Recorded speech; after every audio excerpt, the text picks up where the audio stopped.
that you cover me right now. Hallelujah. Thank you, Jesus. I ask, Lord, that you hide me behind your cross. Thank you, Jesus. Hallelujah, that your word may go forth, Lord. Lord, don't let me go no further than what you command, God. But let your spirit rest upon me, Lord. Breathe upon me, God. Lord, that I may touch somebody's heart on today. Whatever the people are going through, God, I just ask, God, that you use me. Use me, God. In Jesus' name I pray. Thank God. Amen. Amen. Thank you, God. If you have your Bibles, you can go with me to the book of Ezekiel, 37, verses 1 through 6. If you don't know where Ezekiel is, right after the book of Lamentation. Thank you, Lord. Thank you, God. Thank you, Jesus. And just before the book of Daniel, when you have it, say amen. Amen. And if you allow me to read, I would say, read. The hand of the Lord was upon me, and carried me out into the spirit of the Lord, and set me down in the midst of the valley, which was full of bones, and caused me to pass by them round about. And behold, there were very many in the open valley, and lo, they were very dry. And he said unto me, Son of man, can these bones live? And I answered, O Lord, thou knowest. And again he said unto me, Prophesy unto these bones, and say unto them, O ye dry bones, hear the word of the Lord. Thus saith the Lord God unto these bones, Behold, I will cause breath to enter into you, and ye shall live. And I will lay sinews upon you, and will bring you up flesh upon you, and cover you with skin, and put breath in you, and ye shall live. And ye shall know that I am the Lord. You may take your seats. First, giving unto the God who is the head of my life, Pastor Sweat, First Lady Sweat, to the elders, ministers, missionaries, and to each one of you on today. And I want to give a special thanks to my family and friends. I would just ask all of my family and friends, would you please stand? All of my family and friends. Amen.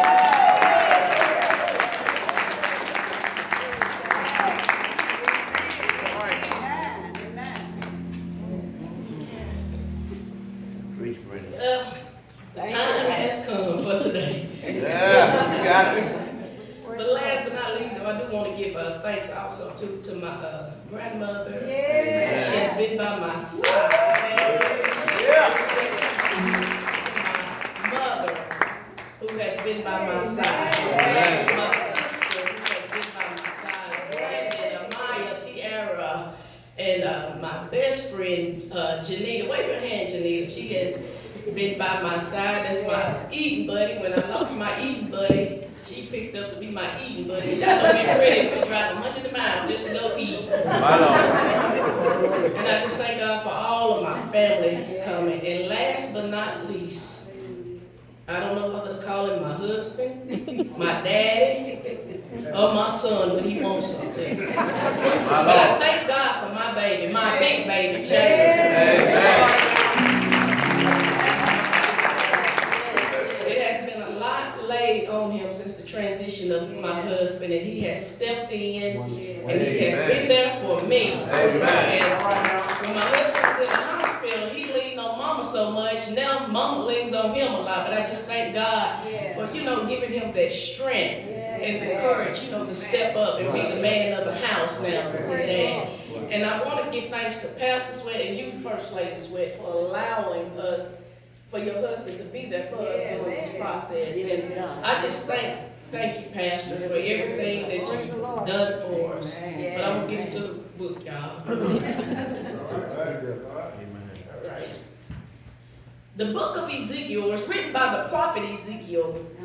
Ezekiel, whose names mean strengthened by God, like Jeremiah, Ezekiel was a priest called by God to be a prophet. When God called Ezekiel to minister as his prophet, he informed him that he was being sent to a stubborn, hardened, and a rebellious nation, and that his ministry would not be well received when he spoke of judgment. All right. But he told Ezekiel to view himself as a watchman. A watchman is obligated, y'all, just to do one thing. And that one thing is to warn the people, to sound the alarm. That's the only thing that a watchman is supposed to do, is sound the alarm. You're not responsible for how they respond to the alarm, but you are responsible to sound the alarm. And it is important to know that before we get to the valley, I know I told y'all we was going through the valley of bones with 37, 1 through 3, but 1 through 6, but before we get there, let me give you a little history, a background on Ezekiel, because somebody might not know, in the book of Ezekiel, what's what and how we get to the valley of dry bones. But in the previous chapters, 1 through 3 talks about Ezekiel's commission.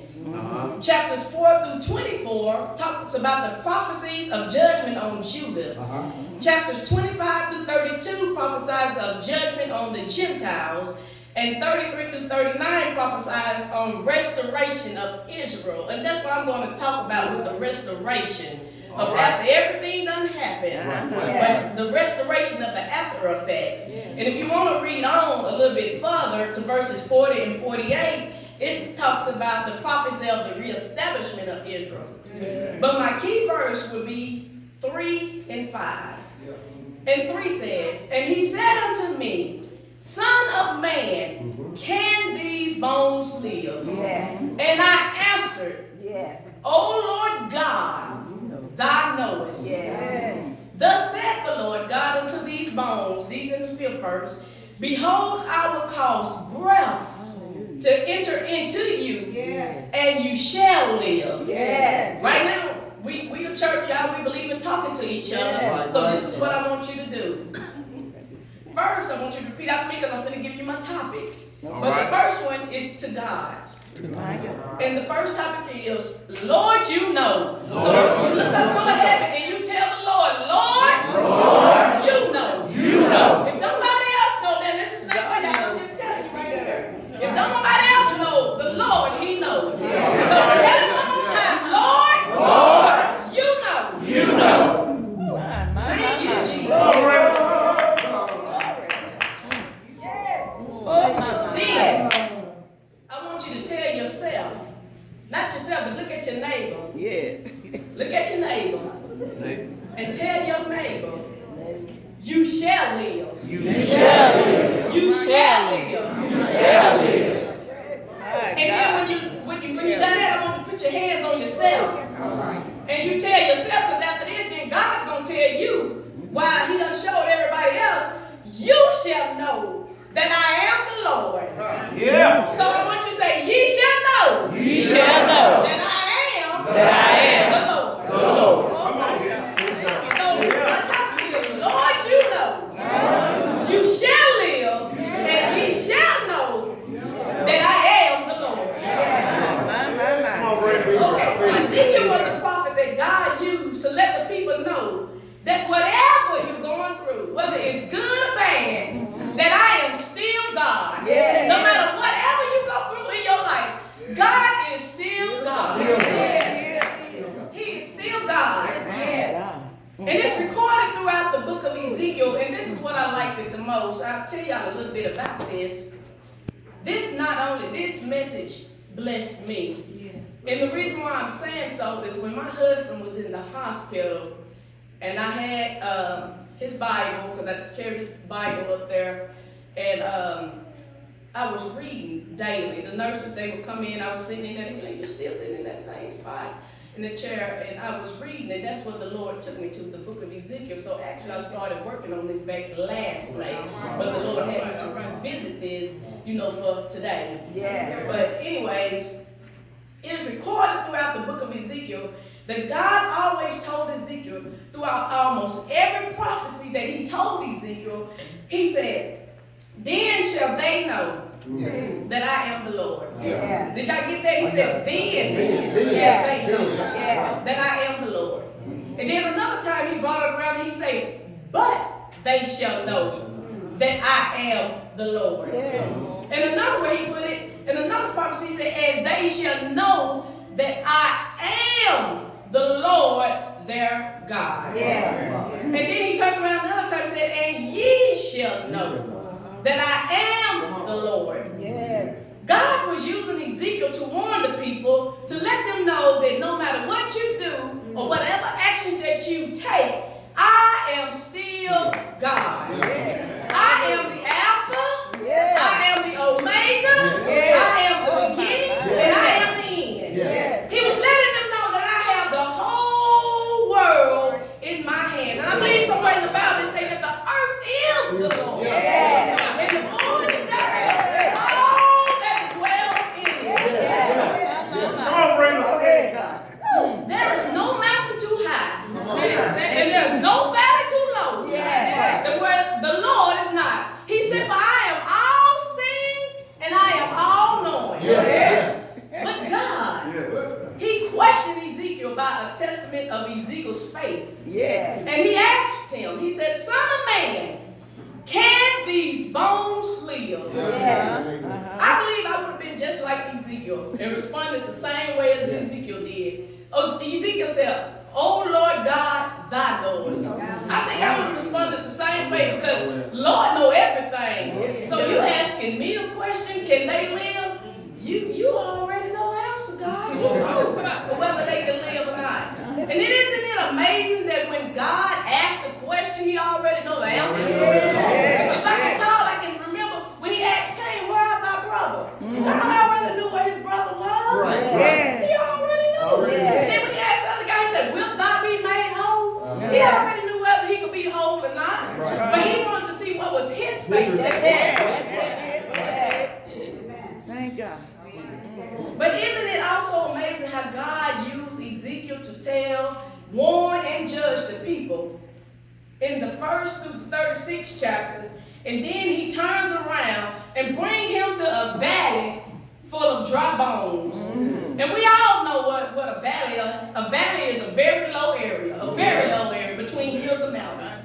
And dry, when it's dry, it means it's free from any type of moisture, no type of liquid or anything. And it almost kind of reminds me, and you're going to be like, well, what are you talking about? It reminds you of that. You know, like when everything is going well, it's easy to walk around and say, take lemons and make lemonade out of it. It's easy.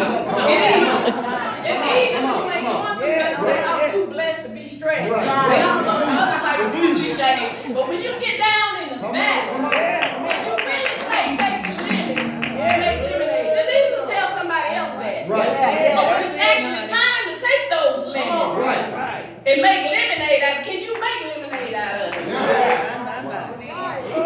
But God brought Ezekiel to this valley, and he had them to pass a battle round and round. And if he said he passed the battle round and round, that was letting me know that he had to go around it more than one time. He said go round and round and round. And he told Ezekiel to prophesy upon these bones and say unto them, O ye dry bones, hear the word of the Lord. The key element to that was when he told him that, he said, hear ye the word of the Lord. He didn't say the words of your mama, your daddy, your uncle, your sister, your brother, your best friend. But he said, hear ye the word of the Lord. Sometimes, saints, we have to speak life over our own situations and issues. But the key thing we have to do, we have to speak the word of God. You just can't go thinking that you're going to get out of something any kind of way. If you want to really be brought out and brought out stress-free, you have to speak the word of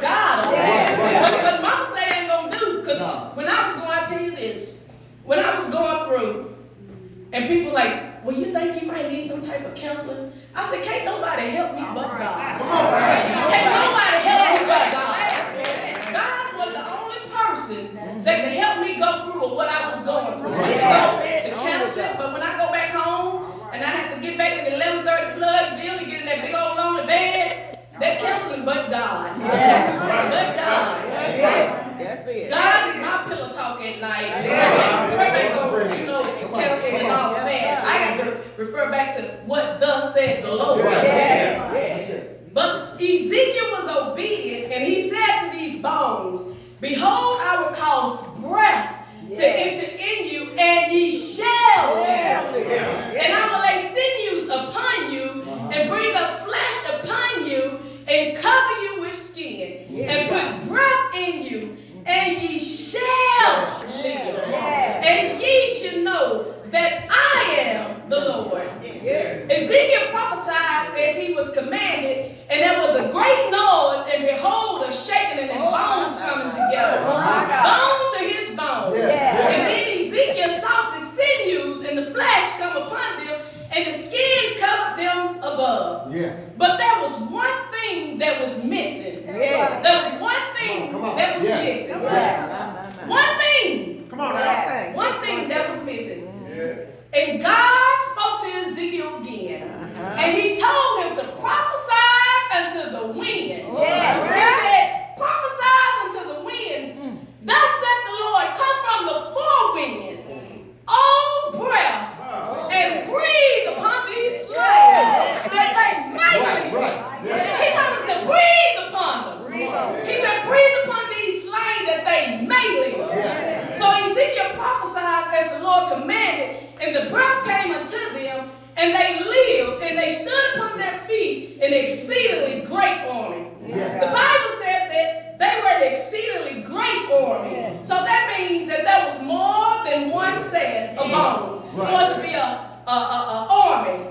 And I just want to encourage somebody and tell them, no matter what you're going through, all God has to do is prophesy one word. Just one word. All God has to do is just speak one word over your situation. Ezekiel trusted and believed God's word. We have to trust and believe God's word. When the situation may seem impossible, and when we don't even see a way, or even the outcome doesn't come out as what we expected. But the Bible says that we have to speak over it. He says that life and death lies in the power of the tongue. Life and death does. If y'all will allow me, let me tell you about the woman with the issue of blood who suffered for 12 long years. 12 long years, but she felt like if she could just touch just a little bitty piece of the fabric, the hem. Y'all probably can't even see the hem of mine, but all she wanted to do was just touch the hem of God's garment, Jesus' garment, and she felt that she would be made whole. Thank God. I'm reminded of when my husband was in the hospital, Pastor. When he was in there for 22 days. 22 days. And on the 20th day, the doctors, they wanted to talk to me because they was letting me know that it looked like it's going downhill. You remember, Pastor?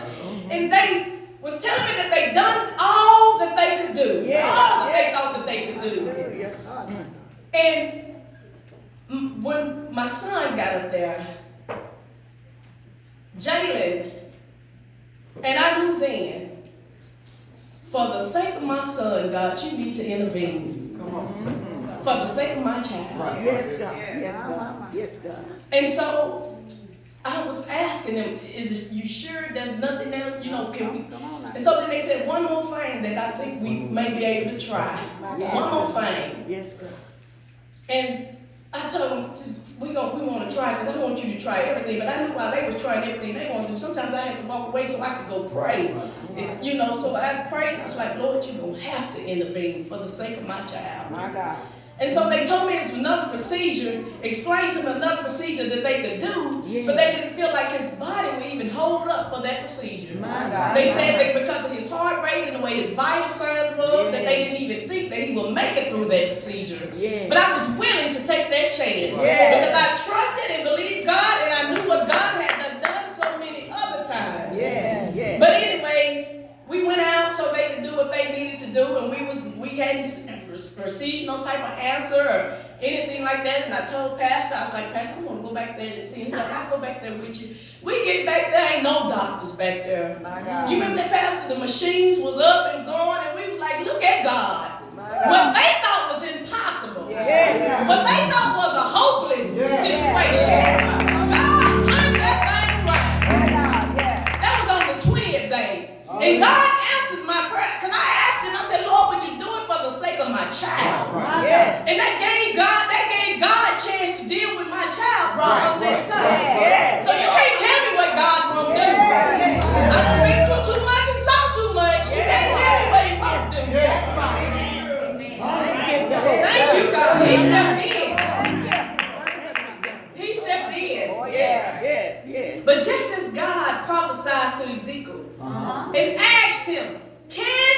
bones live.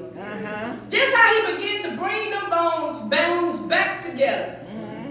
I can just only imagine seeing them bones lining up, y'all. I can just imagine seeing those bones lining up. And if y'all will let me demonstrate a paraphrase just about for a little bit. I believe those bones, they probably started down there at the feet. And then look down at the toes and stuff. And I can see those foot bones connecting up to that ankle bone. And then I remember that ankle bone came on up to that lower leg bone. And then I bet after that lower leg bone, it came on up to that knee bone. And then when it came up past that knee bone, I bet it came up to that upper leg bone. And I bet after it came up to that old upper leg bone, that it came on up to that hip bone. And then when it came on up to that hip bone, I bet it came up to the waist and to the chest and to the neck and to the arm and to the head. But then there was one thing that was missing. Oh my God, everything had done came together. Looking like a human being and stuff. But it was just one thing. God told Ezekiel again. He said, call on the four winds. Talk to those four winds. He said, call upon them. He said, tell them, oh breath, breathe upon these slaves. He told them to, oh breath, breathe upon these slaves. And when he breathed upon the slain, the four winds came together. The breath of life came up over into those old dry bones. Some of you today need the God to breathe the life over your dry situation. I don't know what your problem is or what your situation may be, but somebody need to look up to a heaven and tell God, God, breathe upon me. Breathe your Holy Spirit upon me. Lord, I shall live. I shall live. And Lord, you know. Lord, you know. Thank you, Jesus. Hallelujah. Glory, hallelujah. Look at your neighbor and say, you shall live. You shall live. Look at your other neighbor and say, and by this, they gonna know that the Lord does it. They gonna know that the Lord does it. Thank you, Jesus.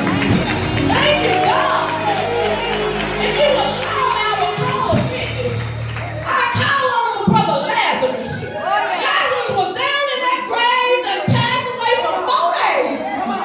And Jesus heard about his friend had done passed. And he went out there to that graveyard and he called him by name. He said, Lazarus. If he done called somebody else and he said, get up, dead man. Everybody would have got him, but he called him specifically by his name. So when you're going through, you got to be specific with God and speak on that situation. You got to be specific with God and speak over your situation. And if you want me to call another witness, I can call when Jairus' daughter had done passed. And he told her to get up. She had to get up too. Thank you, God. And then if you allow me to bring it on home a little bit closer, I will call my own husband. Back in 2010, when the doctors had done gave up on him, on paper he was a dead man walking. Oh my God. Hey. Oh my God. In 2010, they had done diagnosed him with all kind of chronic illnesses. But to look at him, y'all would have never known what he was suffering with. You would have never known because God can hide you.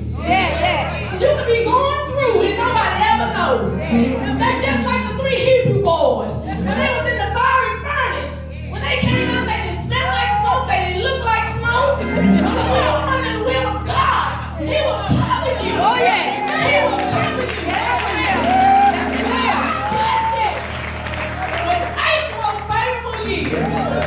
And if you allow me, I'll come on home a little bit closer. I'm going to call on myself. Thank you, Jesus. I'm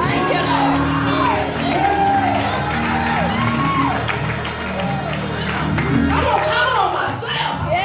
Somebody may ask, Sabrina, how do you do it? Nobody but Jesus. Nobody but Jesus. Sabrina, you mean to tell me after all these years that you've been going through, and then you turn around and you look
But he ain't got no money.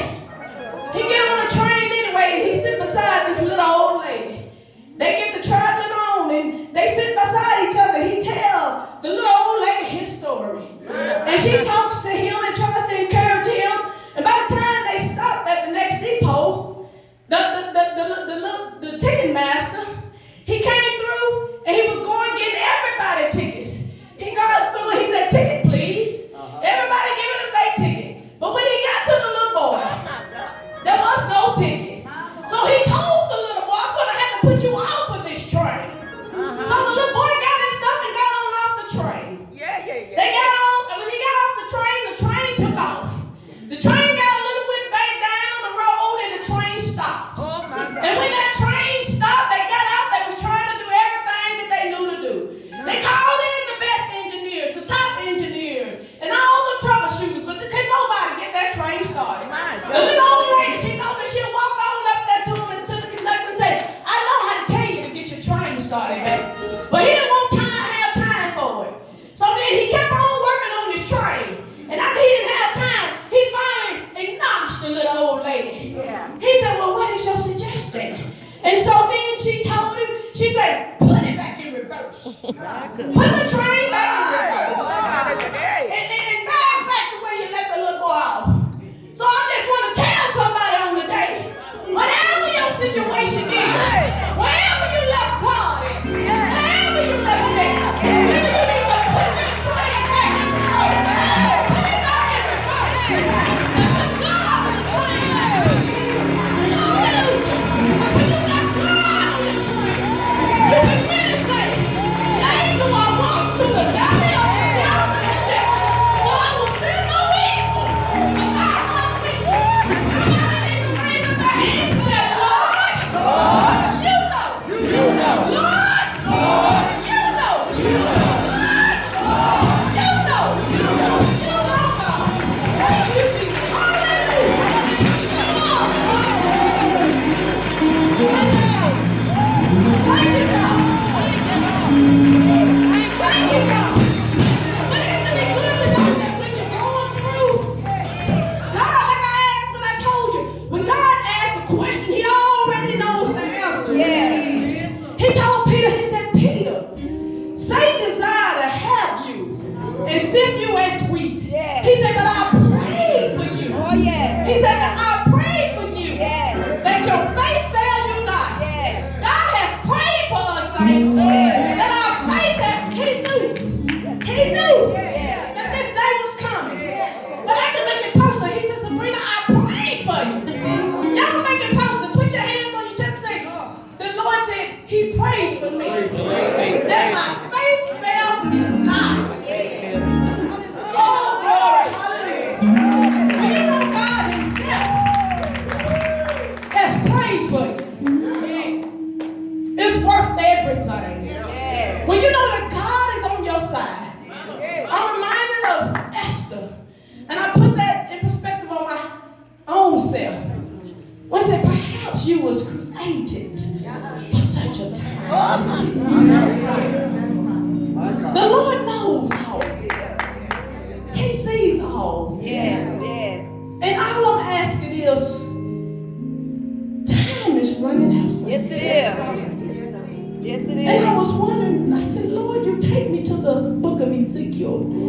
And it's a book on we have signs of people passing every day. We can't go around just doing business as usual. But the Bible said that if my people that are called by my name will humble themselves, pray, seek my face, and turn from their wicked ways. He said, then will I hear from heaven and forgive their sins and heal their land. Thank you, God. Somebody here today, you know what you're going through. You know what you're dealing with. Everybody's saying, I'm done. You know what you're dealing with. And you have one